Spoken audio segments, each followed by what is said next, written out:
Welcome back, everybody. It's time for another deep dive. And this time, Here we go. this time we're diving into a song that I think pretty much everybody has heard at least a few times. Yeah. But, we're really going to get in and take a deep dive look at the lyrics today. And Yeah, really dissect them. this was a requested deep dive Okay. in the air tonight Great song. by Phil Collins. A classic. Huge hit, obviously. Yeah.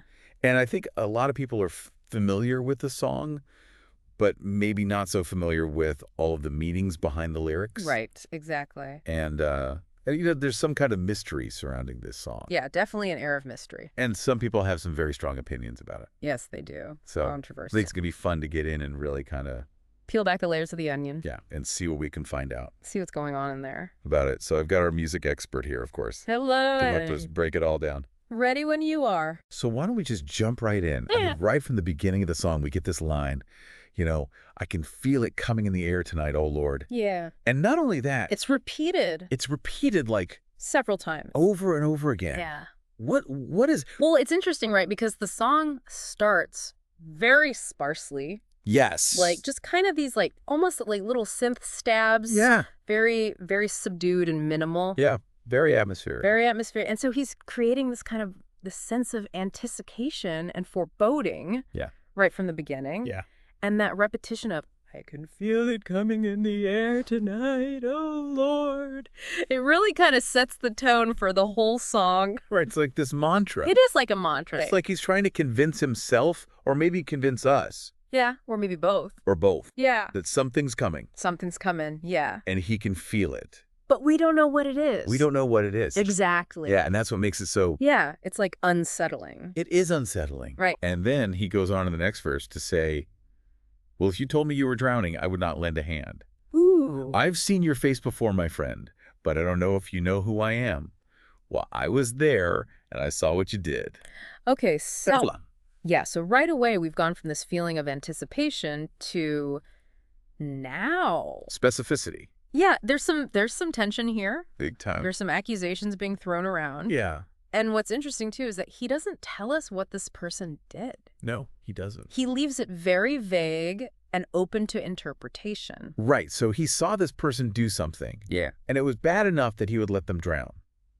Apparently. Yeah. If they were drowning. If they were drowning. Yeah, and that's pretty heavy stuff. That's heavy stuff, and it really kind of makes you wonder, what could this person have possibly done Right. to deserve this kind of, Vengeance. yeah, this kind of anger and resentment that Phil Collins is, Projecting. rejecting. Yeah. Yeah, so it's really interesting how he uses that vagueness to really kind of draw the listener in and make them wonder, what's going on here? What's the story? Right, and it really kind of plays on the listener's imagination. Exactly. Because we all start thinking, Yeah. oh my God, what could this person have done? Right. Yeah, and that's really effective songwriting right there. Oh, absolutely. Yeah, and then we get to the chorus, and it's this huge release, Yeah. And I can feel it coming in the air tonight, oh Lord. And the music just kind of swells up, and it's this big cathartic moment. Yeah, and that drum fill. Oh my God. Yeah, iconic drum fill. The drum fill is legendary. I mean, everybody knows that drum fill. It's so good. It's one of the most famous drum fills in the history of music. Yeah, and it's perfectly placed. Absolutely. Because you've got this buildup of tension throughout the whole song. All this anticipation. And then it just explodes. Yeah, it's like this release of all that pent-up energy and emotion. Yeah, it's like he's finally letting go of all that anger and resentment. Exactly. Or maybe not. Or maybe not. Maybe it's just a temporary release. Right. Maybe it's just the tip of the iceberg. Maybe there's more to come. Yeah, who knows? Yes. So then we get to the second verse, and he's still talking about this person that he saw do something bad, but he's also talking about how he remembers it so clearly. Yeah, the memory is very vivid for him. Well, I remember, don't worry, how could I ever forget? It's the first time, the last time we ever met. And that line is so powerful because it speaks to the way that certain memories can just stay with you. Yeah, they get burned into your brain. Yeah, exactly. And it's interesting, too, how he says, it's the first time and the last time. Yeah, that's heavy.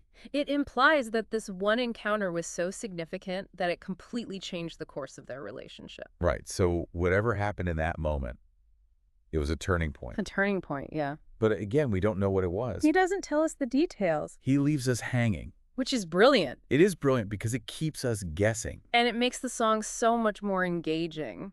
Right, we're all trying to fill in the blanks. Exactly. And that's part of the fun of listening to music like this. Absolutely. It's not just passive listening. You're actively involved in creating the story in your own mind. Yeah, and I think that's why this song has resonated with so many people for so long. I think so too. Because everybody can relate to that feeling of having a memory that just won't let go. Right. We've Yeah. all got those moments that we can't forget whether they're good or bad. Exactly. And I think that's what makes In the Air Tonight so universal. Yeah, it's a song about memory and regret and the things that haunt us. And about the power of music to evoke those emotions. Absolutely. And I think it's also a song about the importance of communication. Oh, how so? Well, throughout the song, Phil Collins is addressing this other person, but he never actually talks to them. Right, it's all internal. It's all in his head. He's holding on to all this anger and resentment, but he's not actually doing anything about it. He's letting it eat him up. Exactly. And I think that's a really important message because sometimes it's better to just let things go. Yeah, to forgive and forget. Yeah, or at least to try to understand the other person's perspective. Right, because holding on to anger and resentment can really poison you. Absolutely. It can eat you alive. Yeah, and I think that's something that a lot of people can relate to. I think so too. So what do you think is the ultimate message of In the Air Tonight? That's a tough question. I know. I think it's up to the listener to decide. Yeah, I think that's part of what makes it such a great song. Absolutely. Because there's no one right answer. Right, it's open to interpretation. And that's the beauty of art. It Exactly. allows us to create our own meanings. And to connect with it on a personal level. Exactly. So what do you think happens next? You mean after the song ends? Yeah. Yes. Does Phil Collins finally confront this person? Or does he just let it go? Or does he just keep holding on to that anger? I don't know. I guess we'll never know. And that's the beauty of it. Exactly. It's up to us to imagine the ending.